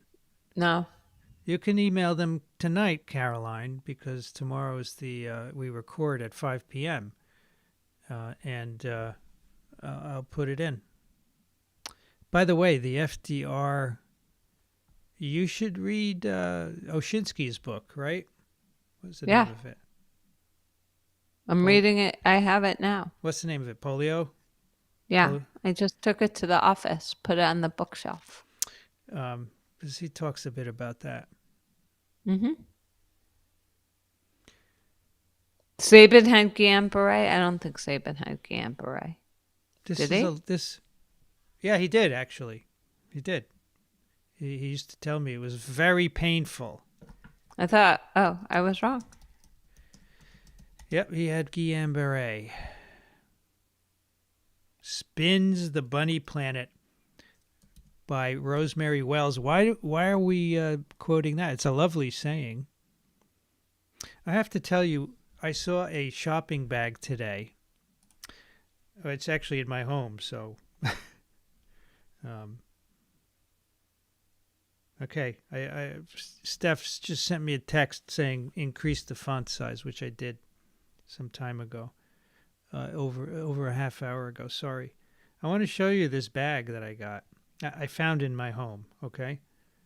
I'm ready. I'm just waiting on it up. the edge of my seat. This is a great saying. Okay. By words by the minds is winged. No, by words the mind is winged. Okay. Isn't that great? It's good. You are uplifted by words. You're winged. Yeah, it's good. I know people are going to say it's not winged, Vincent. It's winged. I kind of like winged. You think? It's like primer. I like primer. Okay. I heard Delta cases are popping up in Europe. Is it possible that Omicron burns itself No. Well, that's possible. Why would it do that? Why would Omicron displaced Delta? So what would cause Delta to displace Omicron? That doesn't make any sense, right? Does it make sense, Amy? No. Oh, and the bunny queen is Janet. Is that part of the thing? Yeah, it is. That's it. Thank you. And Janet, because I couldn't remember Janet's real name, spins the gentle bunny planet, and the bunny queen is Janet. That's another way of thinking of it. Do you know what they're talking about, Amy? That's a book, a kid's book. Voyage to the Bunny Planet by Rosemary Wells. I didn't read that. I read Pat the Bunny. It's 20 years south of Mars spins the gentle bunny planet, and the bunny queen is Janet. Oh, God, I love it. The prose is impeccable, isn't it? It is. So good.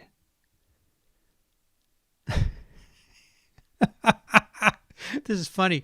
I've heard of water births, but you were born in a river, and who is Tom? That's very good.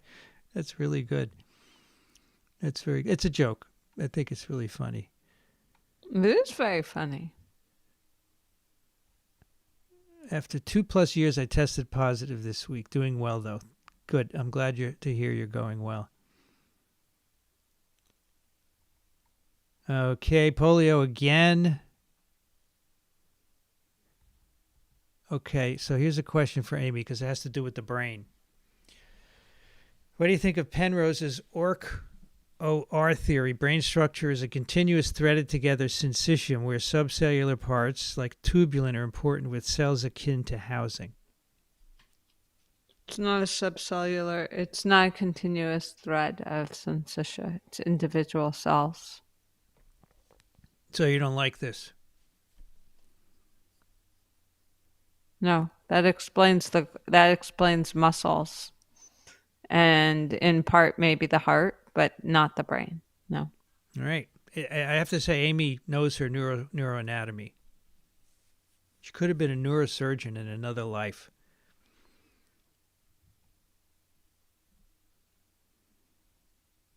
Mm-hmm. Patricia's near the zoo. Okay. And here's Dennis. So the zoo is Woodley Park, and yeah, it's Woodley Park. It's like, yeah, it's 3.5 miles. Amy looks soft focus. Yeah, it's better than last week though.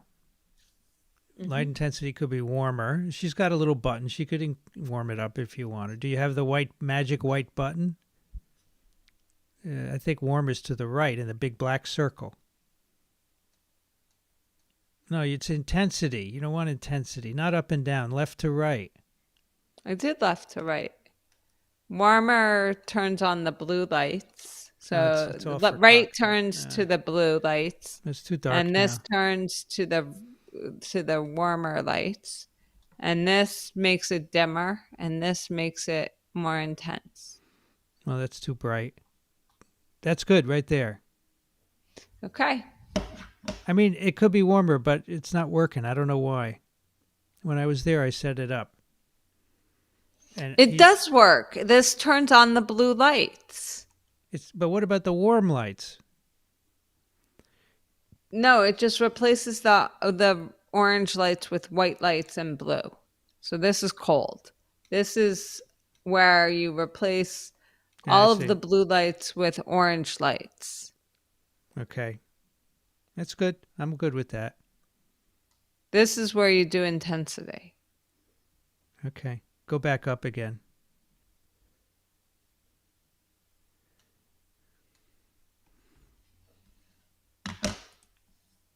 Correction of my previous question. My primary 2-dose Pfizer was April 2021. Do I have protection?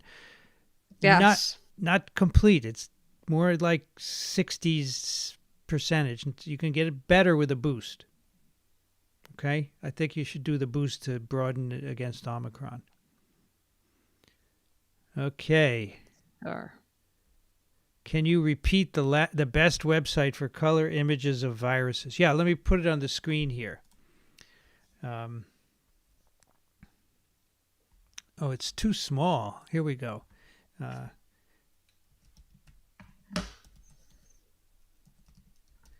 I have to make sure it's the right one. Let me just check it on my browser. Viral. Yeah, that wasn't right. So let me copy it and paste it in here. And now it made a double. Now let's make it a little bigger. Let's make it really big. So it's not really that big. Let's make it bigger. That's 24 point. I'm going to make it 48 point. How that? That's the Right cool... across my forehead. Sorry, I'll put it right across my chin. How's that? Fine. viralzone.expacy.org. Okay? We'll leave it up there for a bit. Yeah, and then the next response is from Vanity. Yeah. Do fungi get viruses? For sure. Is there a virus to treat fungus without infecting? You could develop one, but I'm not aware of any that have been developed to treat fungal infections. Are you, Amy? No.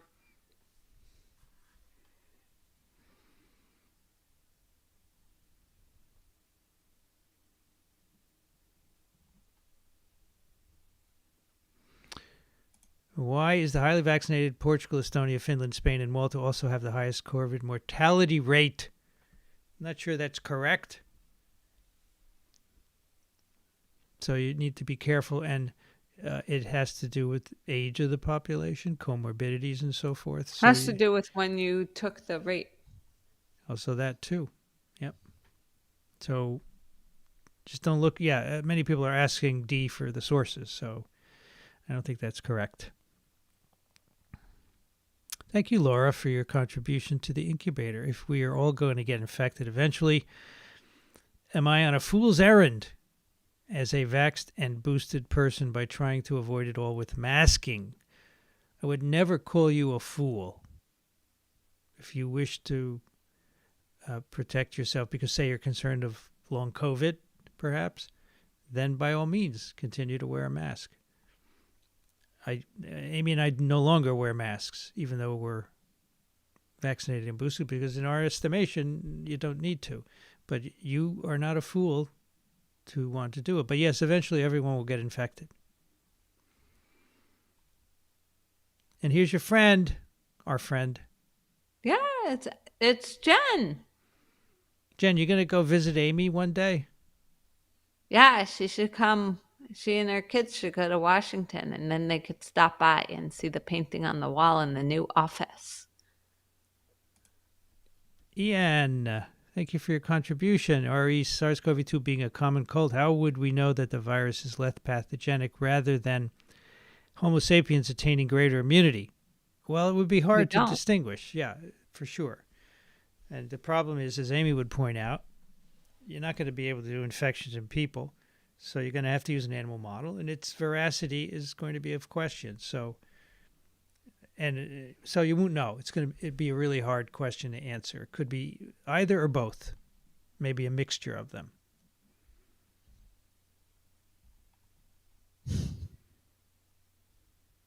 I think Israel was doing oral polio vaccinations. They went back to OPV after they had the little finding of polio 1 in the sewage, right? Yes. Because they had done like 5 birth cohorts of IPV, and then they found vaccine. I think it was wild polio 1 in the sewage, right? For that, yes. That case, and they went back to OPV. But are they still doing OPV? Let's see. I think so. Israel use OPV?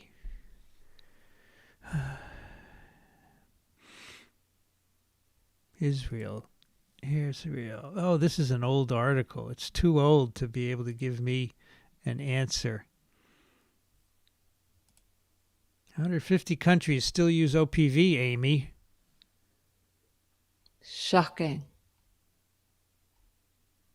Experts weigh in on Israel's polio campaign. Experts, Amy. Okay. So I'm not sure that they're still I believe using... that I think that they give 1 dose of OPV. Okay. I couldn't find it quickly enough, and I don't want to take your time on our research.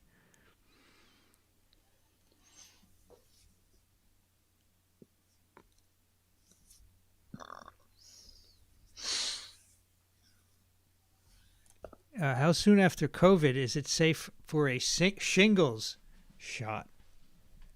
When you feel when you feel good. fine.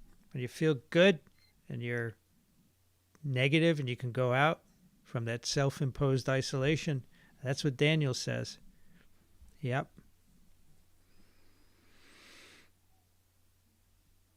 Isn't there always concern if you have community spread for newborns, infants who aren't old enough to be vaccinated for polio?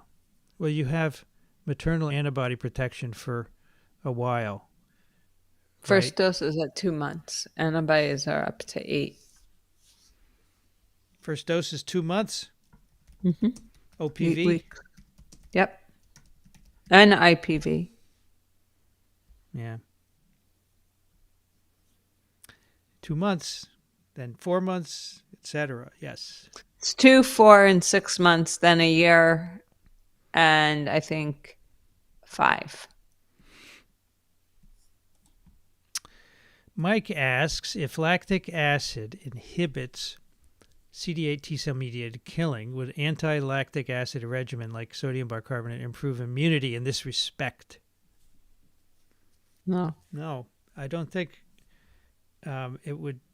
It would, like bicarb. I don't think it's not a. I don't think it's a pH thing. Yeah, bicarb wouldn't make enough of a difference if you just took it orally. Nope.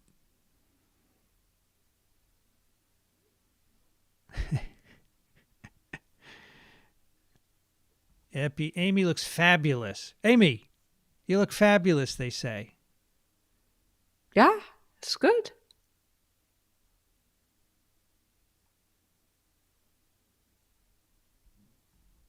Could mycoviruses be a viable treatment? Okay, so here's the story. Chestnut blight fungus. And it wiped out most of the chestnut trees. We used to have a lot of chestnut trees in the Northeast. Wiped out by chestnut blight. A virus exists that will reduce the virulence of the chestnut blight fungus. And in many populations, it gets into the fungus and it attenuates its virulence. So that's a great example of a naturally occurring virus. It doesn't kill the fungus. It makes it less virulent for the chestnut tree. Very interesting. Here's another recommendation, Amy. Yeah, I know about 2 Amy's Pizza. You have to go and get your picture taken in front of it. Okay. So are there really 2 Amy's in there? Yeah, it's 2 Amy's who own the pizza parlor. Yeah. So you go in, there'll be 3 Amy's. Yes, there will be so 3 cool. Amy's. Don't you think that's a cool thing? Yeah, it is. One day I will go. All right.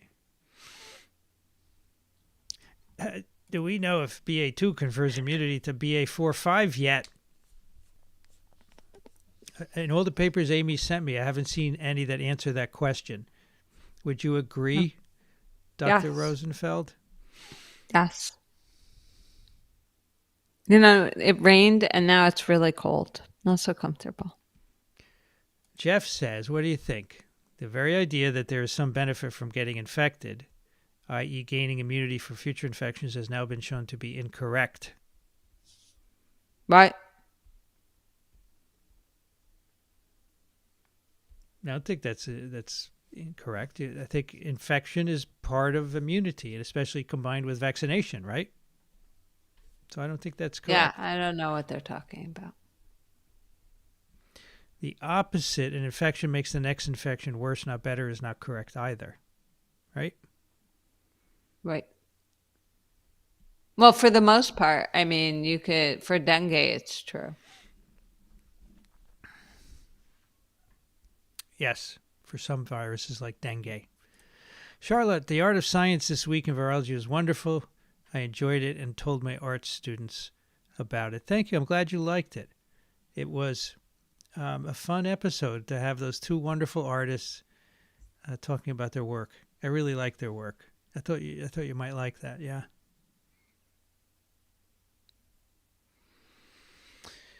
I think my 4-year-old has roseola. Rash still appeared today. Exanthum subitum.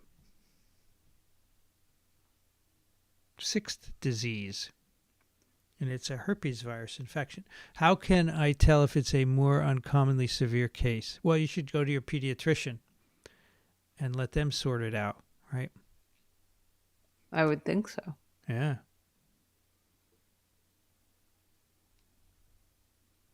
Congrats, Amy. We are all pleased for you. Thank you.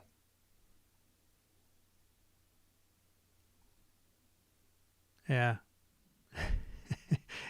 In the future mods, some of you have my text. If there's something wrong, just text me, because I do have my phone here right next to me with the by the way, on my phone, the home screen is poliovirus bound to antibodies. The antibodies are in purple.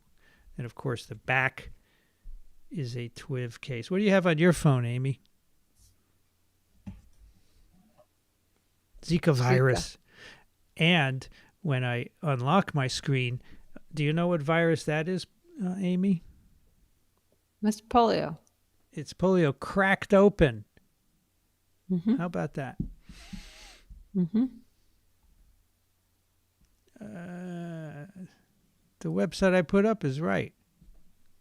I put up the right website. Where did it go, Amy? I don't know. Here it is. It's missing. viralzone.expacy.org. I'm pretty sure that's right.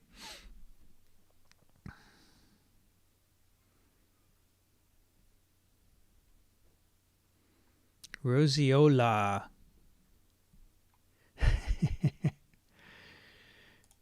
I saw a paper on Research Square, Outcomes of SARS-CoV-2 Reinfection. Risk of bad health outcomes from secondary infection. So yes, Amy actually sent this to me today or yesterday, and I have not yet read it. It is a preprint, so tending to stay away from preprints on TWIV these days. But we'll see what happens when it goes through peer review. Okay. For me, reading papers, the statistical analysis section has always been the hardest. That's hard. I agree. I think it's really hard.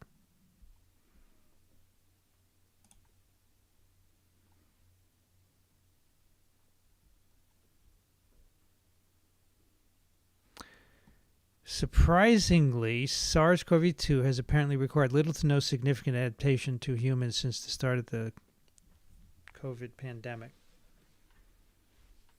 I don't know what that's from. Do you know what that's from, Amy?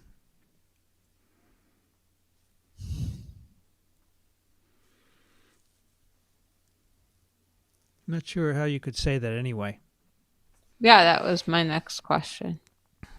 Now, there is another virus, 1918 influenza. During my work to prepare questions for Jeff Taubenberger, I read their review article, and they feel that 1918 influenza had little, if any, adaptation to humans. It existed in birds already as a virus that was able to efficiently infect humans and transmit very well, which is not impossible, right? It could just randomly achieve a certain configuration that would do that, right?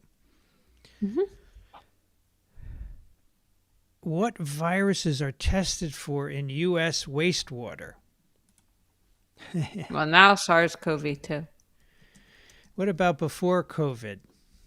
What was Not tested? clear. Was polio tested for? No. We do have a national wastewater surveillance system. Yeah, but they don't survey. But it was only started in September 2020, and it was started mainly to track SARS-CoV-2. So my suspicion is we did not have a comprehensive wastewater surveillance system before that. What do you think about that, Amy? That's true. What is the actual cause of paraplegia due to poliovirus? The virus destroys motor neurons in your spinal cord and brain, and that does it, right? Right, Amy? Yes. Limbs can no longer work. Mm-hmm. Here's one for Amy. At this point, what is the benefit of continuing to monitor infection of SARS-2? When Amy, I figure that out, I'll let you know. so you don't feel that there is a benefit, do you? No. Yeah, we both feel that there's, and even, do you notice what Daniel has said lately on his update? He's changed I his, have. he's changed his never, Tune. never miss an opportunity to test to test prudently. I don't know where that word would have come from. Amy uses prudently all the time. A couple of months ago, we said test prudently, and someone here said, yeah, but Daniel says never miss an opportunity to test. Well, now Daniel has changed his tune. Okay. Why do babies, presumably naive to SARS-2, have so little disease? I think because their immune systems aren't well developed, and so they're free of immunopathology. What do you think, Amy? Probably. I think That that's sounds it. good. Do some vaccinated people have an unreasonable expectation when they have mild disease? Should they be grateful that they did not have to go to the hospital? Yes. Yeah, My family has unreasonable expectations. Yes. I think, as you saw in that Wall Street Journal article, there was an unreasonable expectation about what the vaccines would do. And when people get a mild illness, they say the vaccine's not working. I showed you last week that headline from a newspaper: the vaccines are failing. They're not. They're good.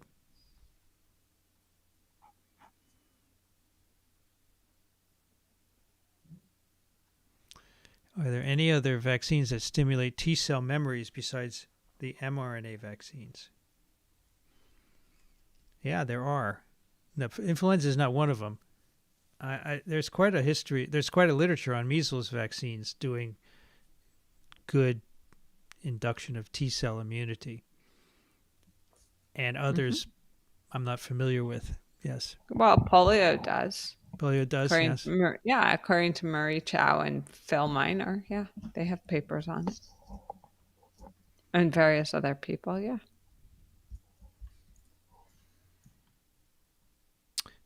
Why can you vaccinate against monkeypox up to 4 days post-exposure? Does the virus incubate much slower than the body responds?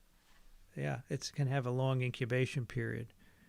It's kind of like rabies, right? You can get a rabies vaccine after you've been exposed. So, yeah, that's exactly it, Michael.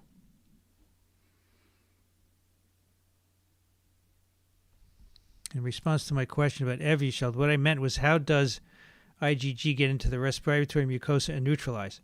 It crosses the mucosa, gets out of the blood vessels, and it goes up. Yeah, it's known to be able to do that. And the higher concentration in the serum, the more is likely to go out there. That's known. Yep. Yes. Bats dwelling in limestone caves in northern Laos. Or Lao. Yes, we did that paper. Did that paper on TWIV. Yeah. Very close to SARS-CoV-2. And Amy really liked that paper. She really liked it.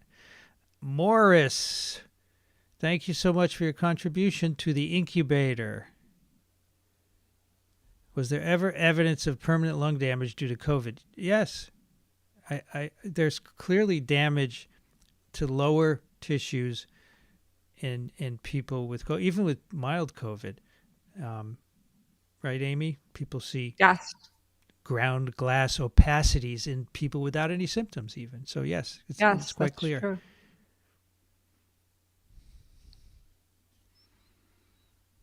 For COVID vax, I was told it's common sense that the risks outweigh the benefits.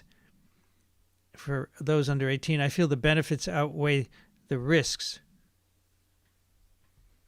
Okay. Of course they outweigh the risks. Even under 18, you could get severe disease. You could get MISC. You could get long COVID. And those are much more frequent than any side effects from the vaccine. There's no question. If you look at the numbers properly, as Amy would say, that's the conclusion you come to. Yep. Exactly. Good night, Barb Mac. Taking the kitty to the vet tomorrow. Good luck. Good luck with that. Good luck. We commonly believe that cytokines can cause malaise and muscle pain, but a functional medicine doc It says intestines prefer glutamine, which is pulled from muscles during the flu. Okay, but cytokines can certainly cause malaise and muscle pain. There's no question about that. The glutamine thing may be right, but it doesn't rule out what the cytokines are doing. Sylvia, thank you for your contribution. Let's stop saying paywall. Okay, if you agree that breakthrough infection is wrong, I'll stop using paywall. Do we call a bookstore or newsagent paywall? So what should we call it, though? You have to pay to get the article? Well, the thing is you can go to the bookstore or the newsagent and you can browse through the books before you buy it. You cannot really browse through an article except reading the abstract if you haven't bought the article. And in the old time when the journal was printed, you could only look at the article if you bought a hard copy of the journal. It's not exactly 100% analogous. Anyway, I'd appreciate another word. That's fine. I totally get that. Jason, if we were to have good reporting on COVID from January in Africa, what do you think might have been learned? So, Amy, why Africa in 2020? Do you know? I don't know. Yeah, I'm not sure why that would be important, but wasn't the first place it went to. It was first found like here and in Italy and stuff, so I don't know. I think that there's not a lot of trafficking between Africa and China as there is compared to China and here and China and Italy, so I'm not clear. Did you see Boardwalk Empire? I watched a few episodes, but they're too violent. Stopped. The funny thing is my cousin was the grip on that show, and I never saw it. Really? Yeah. Well, I don't think being a grip would warrant your cousin watching it, No, he didn't watch it. You he was it. Yeah. Got it. Okay. Yeah. And he built some of the sets. Yeah, New Jersey bourbon. Yeah, it's pretty good. Tom's River. Look it up. Tom's River Distillery. You guys are great. Twiv has challenged me to really work hard at understanding the science behind everyday life. Virology is fascinating. That's great. I really appreciate it. Try Lola's in Asbury Park. It's the best gelato I have ever tasted. Amy, you ever go to Wendy. Yeah, no. I've never been to Asbury. Wendy. I don't go. I go to her house, then we go to the beach, and then I go home. I don't go anyplace else. But I can ask Wendy and Marcy. They live in Asbury for the summer. There is no such color as indigo. Well, I have an artist visiting the home, and she said, yeah, indigo is a very, very, very dark blue. And in fact, now you may be right, Andrew, but yeah, you see the bar is blue. Oh, right? We can look it up. Boy, it smells great. I don't care if it's not a real color. It smells great. Can't wait to wash my face with it. Indigo dye is a greenish dark blue color obtained from either leaves of tropical indigo plant or wood or Chinese indigo.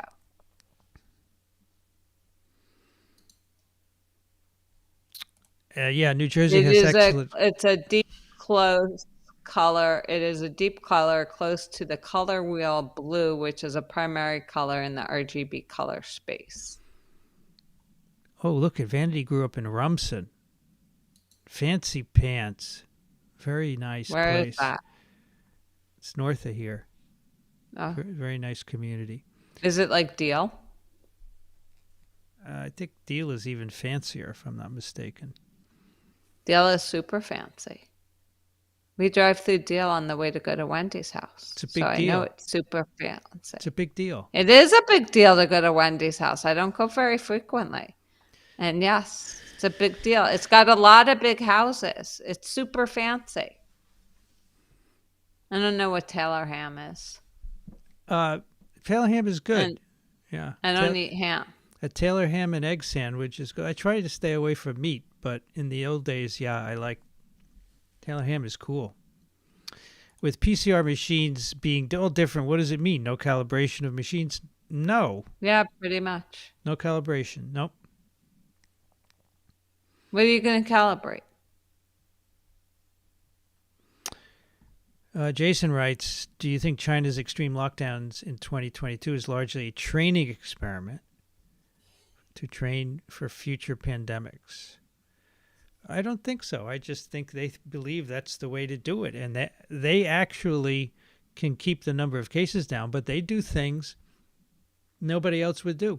They break into your house, they pull people out, stick them in isolation, they kill their pets. Really not, no respect for individual humanity. It's just not something that I would encourage. But I don't think it's preparation for the future. It's for now, for sure.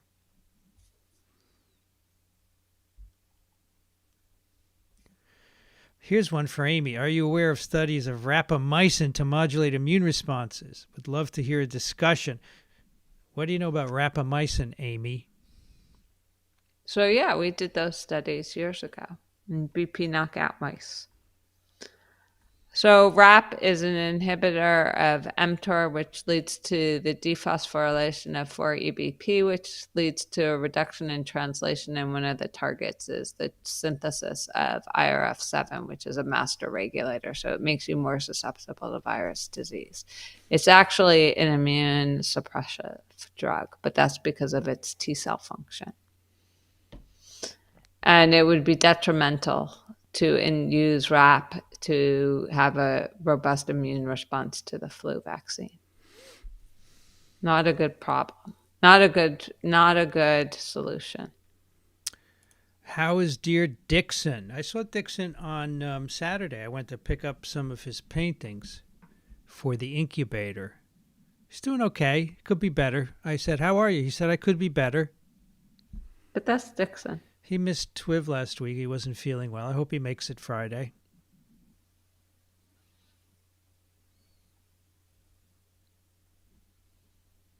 Nosebleeds are side effects of Stranger Things. That's right. It's absolutely. Thank you, Roger, for your contribution. It seems like most everyone has either been vaxxed or infected, yet waves keep coming. What makes a pandemic end? Well, there are always going to be waves until we stop looking for them. And then there'll be waves and we won't know about it. Just like there are waves of common cold coronaviruses. And so when we stop looking, it will end. Because there's very little, right? In the U.S., the hospitalization, the death has dropped below 300 a day. And at some point, you don't notice it amongst the background of all other infectious diseases. Mm-hmm. What's the website you have shown that shows covariants.org? Okay. Let's change this one to covariants.org. That's a good one. We'll put that there. My CT result was 18. I only realized it meant high load because your video about your false positive published the same day. That's how I found this channel. Great, Raphael. I thought it would be a teaching moment, and it was. I'm not in California, no. I'll let you know when I'm coming. Apparently, I'm going to be going to do some fundraising. Right, Dr. Rosenfeld? Yes. And then you're going to go see Richard. Yeah, Richard's in L.A. Yes. Richard Lund, who's helping us with our lighting, right? Yes. John says, thank you for your contribution, John. No question this week, but glad to catch it live. These are always great episodes. Thanks so much for your support of the incubator. Yes. Oh, here's one. Here's a great quote that I love. Let's go up to the lab and see what's on the slab. Rocky Horror Show. I love it. I love it. All right. It's 9:59 and it's very cold here. So we need to wrap it up because I'd like to get a blanket or something. Let me just thank the people who have contributed. This is the problem when it's so humid and hot and then it just pours and then it drops the temperature to like 20 degrees. It's not comfortable. Thank you for your contribution, David. What's your favorite movie about virus? the three-dimensional structure of poliovirus movie. Contagion is the best in terms of accuracy, but it still has a lot of flaws. But I wouldn't say it's my favorite. I don't like any of the virus movies. Do you like any of them, Amy? I haven't seen any of them. We didn't get far tonight. Doreen, thank you so much for your contribution. It's good. Yes, I understand what you mean about frequent boosting, but there are two sides to that, as I explained before. Thank you, Robert, for your contribution. Really appreciate everyone's support. And look, we stayed over 500. Why don't you give it a thumbs up before we say goodnight? You're at almost 400. Let's bring it over 500 if you could tonight. 400, that's fine. As I find the last contributors here. We have lots of questions. Please bring them back next week. We'll be here. John, thank you so much for your contribution. Really appreciate it. And these are all great questions. Bring them back next week. We will... when is the next TWIV? Sunday at midnight. No TWIV. Midweek TWIVs. Well, the next TWIV is Daniel Griffin's TWIV. And after that, it'll be Sunday. No midweek TWIV this week. You know, they're getting fewer and fewer. Thanks, everybody. Thank you, moderators. Les, Steph, Vanity Nutrition, Frank, and Tom. We couldn't do this without you. Midnight New York time. That's right. Thanks, everybody, for coming and being part of this great virology community on the interwebs. Thank you, Dr. Rosenfeld, for joining me tonight, as always. It's good. It's good. And come back next week, folks. We'll be here at 8 p.m. Eastern next Wednesday. Thanks for coming, everybody. Good night. Good night.